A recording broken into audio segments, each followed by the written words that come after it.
Hey everybody, welcome back to One Mic, and today I'm here to talk about Season 2, Episode 8 of Apple TV's Severance, entitled Sweet Vitriol. And one of the most shocking twists in this show's history, they've somehow managed to base an episode title on how I feel about the episode. Sorry guys, but I didn't really like this one. And look, I don't think it's a bad episode per se. You know, I don't like internet hyperbole, but I thought it was a well-executed episode. The problem is that the episode's effectiveness relied on context that was never provided. We sit there watching these people we don't know have these interactions that we don't understand, and we sit there because we have faith that a show that has been absolutely incredible thus far is going to make it make sense. Or at least make us feel like it was worth it in the end. And I don't think it ever does. Like, the story never really comes together. It's like we get a few random puzzle pieces, but it's like having 3 pieces of a 100-piece puzzle and being asked to say what you think the puzzle is a picture of. Like, we get to the end of the episode and come to the realization that we never got the payoff that I think we expected. The payoff where we understand why we were subjected to everything that we'd seen up to that point. And as a viewer, I feel almost betrayed when I sit through a bunch of scenes that don't make any sense to me, but I sit through them because I trust the show, and then the show betrays that trust by never making it all come together. And that's where my sweet vitriol comes from. I trust this show completely, and this episode was not working at all while I was watching it, but I sat there engaged because I was certain it was going to make sense and come together in the end, and I don't think it ever did. Hey everybody, I just want to take a small break from this review to talk about the various other ways you can engage with me on other platforms. If you're so inclined, and I understand why you wouldn't, I am an acquired taste, but you can join the Patreon where you can get extra content like retro reviews, where I review old shows and movies to see if they still hold up today, Mike's Musings, where I talk about shows I'm watching that I don't cover on the channel, or Mike's VOD, where you can commission me to watch a show, which I will then review on the channel. And if you want to engage with me and chat with me more directly, I also implore you to join the Discord and follow the Facebook page. I set up channels in the Discord for all of us to discuss the shows I'm reviewing on the channel, and I also drop new videos in there since it's the easiest platform for me to share to from my phone. The Facebook can be really fun because I sort of live comment on shows I'm watching, often while under the influence, I'm not going to lie. And I'll also share news there, both about television and film and about myself as well. So if you like my content, you want to be more engaged, you think I'm charming, or you simply want to show support, feel free to sign up for the Patreon or join the Discord or Facebook today. Links to all platforms are in every video description. Remember to share all my shit to your respective social media platforms. And now back to this review.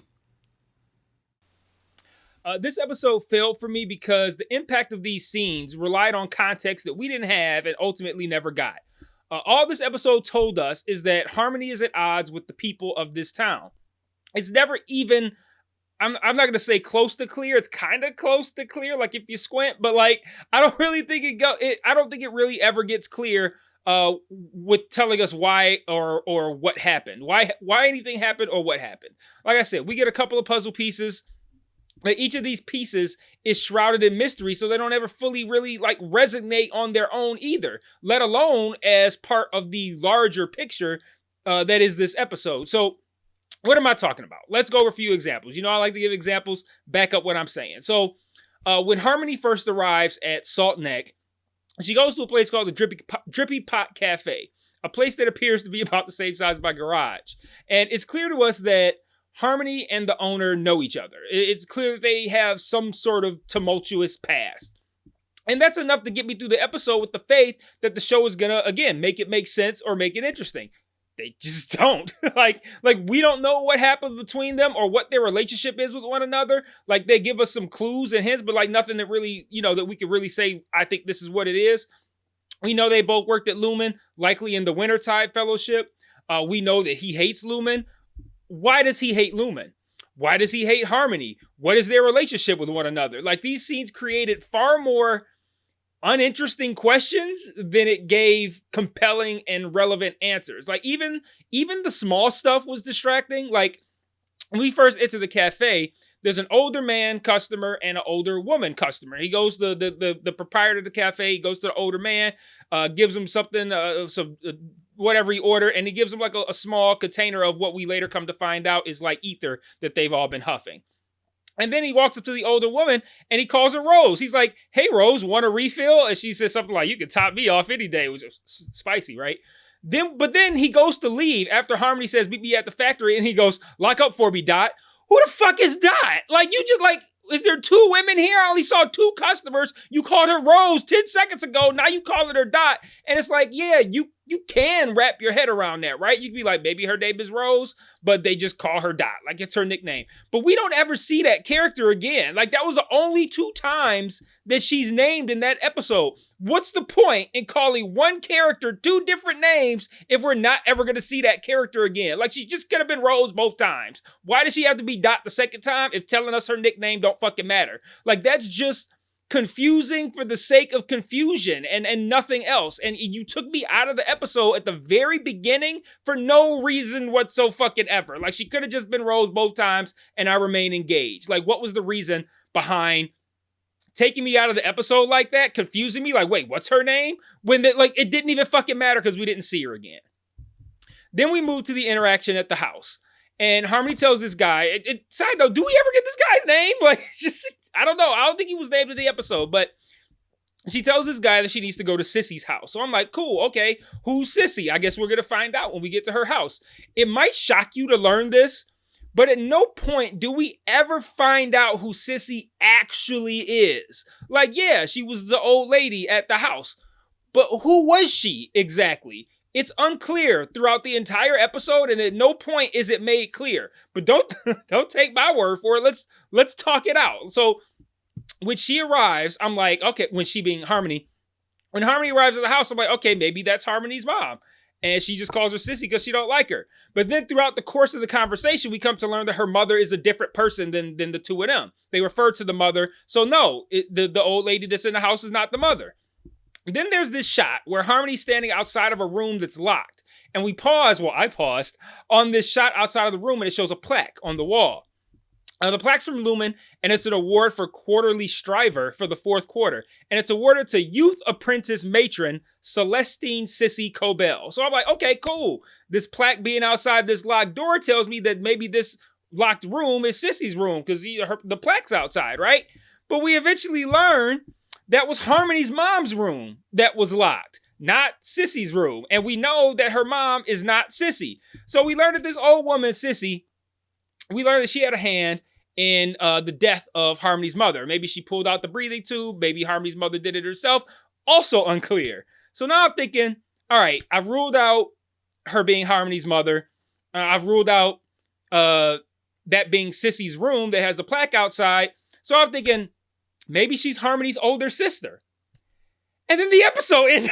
And I'm like, what the fuck? So who the fuck was that woman then? And why was the plaque for Sissy outside of the mom's room? Well, you know what? I'm going to tell you who Sissy was. Sissy was Harmony's aunt, however you pronounce it. And you know how I know that? Because Ben Stiller said so in the after show. It's not in the fucking episode. So I sat through the whole episode confused about who this old lady was, only to learn who she was by doing extra credit watching some shit outside of the fucking show. No vital information should be in the fucking after show. So throughout this episode of scenes that are meaningless to the viewer because we don't have any context, here's a little bit that we did learn. There's a mention of child labor and the Wintertide Fellowship, which is what we learned that Miss Huang is in from whatever. We learned that from Milkshake. So the whole thing with Miss Huang being a child, that's not a creative choice to be cute or something like that. I thought it was all like jokes. They were just being silly. Nope, she's in some sort of program that the people of Salt Neck consider to be child labor. And Harmony was also a superstar in this program. We see that she got like awards from it and shit. And we also learned that Lumen had a factory in Salt Neck. I believe it is an ether factory.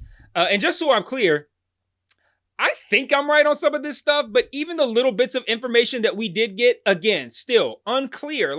So I'm going to say what I think the show was trying to tell us, but I'm still not even 100% on some of this stuff. Anyway, I think we're going to understand that this factory ruined this town. It's pretty obvious. But presumably, I think by hooking them on whatever this ether shit is that they were making, that this guy is selling / buying, that he gives away in the town. I think we're also to understand that the use of it was somehow tied or affiliated with child labor. So after Harmony eventually does get into her mother's room, she falls asleep after the hooking up that breathing tube that she had in the back of her car in an earlier episode.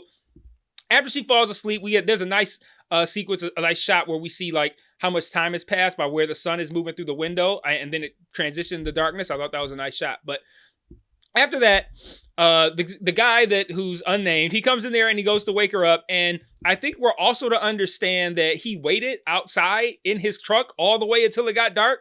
Like he did, like I thought he left and came back.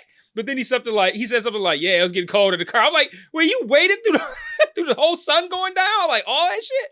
But anyway, he comes to wake her up and he's like, you want to get high? Like Tali from South Park. And then he hits the fucking ether rag and he just busts out laughing. And then he hands it to Harmony. She does it. She doesn't hit it as hard as he does, but then she laughs. And she says, I haven't done this since I was 8 years old. And then he says something to the effect of like, want to do a 10-hour shift at the ether factory or work into whatever, something to that effect. So from that interaction, I gleaned, I'm not going to say I learned, I gleaned that one, I mean, Harmony was getting high off ether rags when she was 8 years old. I just learned that. She said it. And two, are we to understand that they would either like use this, get all euphoric, and then be put to work a 10-hour shift? Or is it that they were doing a 10-hour shift at the ether factory and the fact that they were getting high and laughing is how they were able to get through it? Either way, I think there is some connection between the use of the ether, it causing this euphoric reaction, and this factory that they worked in Salt Neck. How this ties into what the fuck's going on at Lumen present day, still don't know. But here's the thing. When you go out of your way to be mysterious and unclear with information like that, important information, now you got me in a place where I don't even fucking care. Like, I guess everything I said just now about the ether factory and the kids right? I don't know. Am I wrong? I don't know. Maybe. But like after finishing that episode, do you feel like any of what I just said is going to matter? Like, is it going to matter later? Like if I'm right or wrong about whether or not it was an ether factory? I don't think so. Like, was this just an episode that was just a one-time backstory that they thought was going to be a lot more effective than it was? I think it's probably that. But then we learn, and I use the term learn here, again, quite loosely. We learn that Sissy is a Lumen loyalist, pretty clear by her attire. And she's disappointed in Harmony after learning from Mr. Drummond how Harmony has lost her way. We also learn, in the only moment, I think, of clear information given in this episode, that Harmony designed a lot of the important aspects of what Lumen does today. And that Jane Egan got credit for those designs, and Harmony was told that she'd be banished if she sought credit. So she's responsible for, according to her, the overtime contingency, which is what we saw executed on in the season 1 finale, and the Glasgow block, which is what we saw utilized by Helena this season. Apparently both of those things are from the mind of Harmony.